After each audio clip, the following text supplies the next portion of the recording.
Minä olin aina liian ankara sinulle. Isovelinä tönin ja löin ensimmäiset 15 vuotta. Kova luu katkesi, kun kaaduin sen päälle matkalla kouluun. Minä olin aina liian hankala sinulle. Olin nuori ja sekaisin. Kommentoin painoa ja nälvin muutenkin sen 10 vuotta.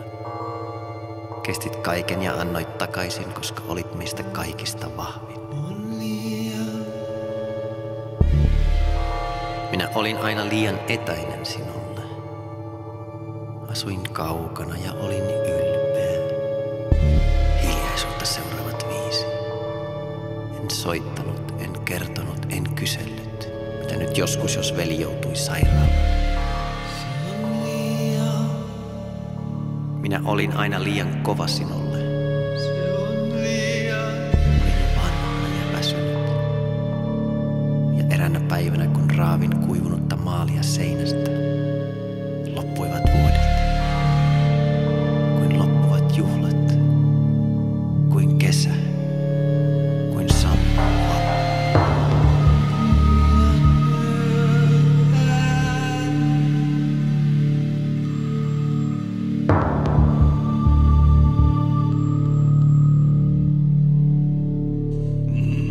Puhelin soi aamuyöllä kuin rotkon pohjalla. Toinen sisko seisoi sen reunalla luuri kädessään. Niin kauan kuin en vastannut, todellisuuden lonkerot eivät nostaneet teräviä päitään. Niin kauan kuin hän oli hiljaa, ne vain kurkottivat minua kohti. Eivätkä ne yltäneet rotkon toiselle puolelle. Ne eivät yltäneet minun niin kauan kuin ne kivilohkareiden kokoiset sanat eivät tippuneet hänen suustaan. Minä olen niin pahoillani.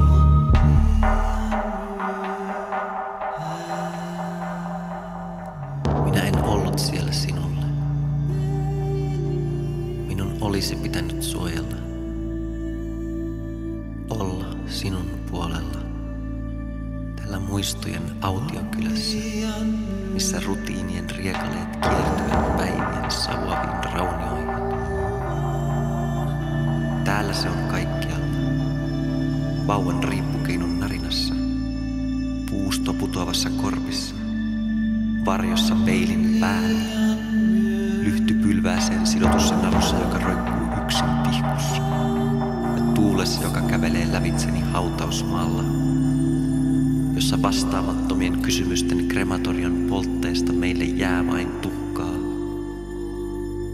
Tuhkaa, jonka isän käden heikko heilahdus tiputtaa siihen syvään kuiluun äidin silmissä.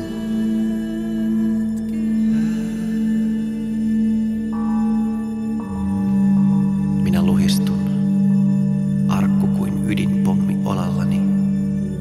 Minä luhistun, takki vain risujen kantama teltta. Minä luhistun, kuin rinta kehäsi sen silmittömän paineen alla. Minä luhistun, kun sinun hauta avautuu edessäni.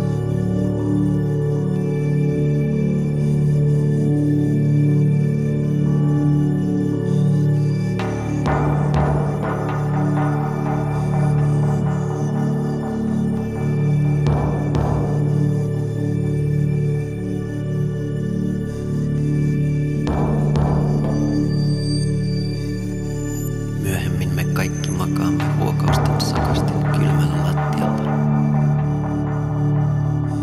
Ulkona leski kiertää tuhkaista tietä unissa kävelijän varmuudella. Nostelee sammunutta lyhtyään vasten olematonta horisonttia, kuin kysyy.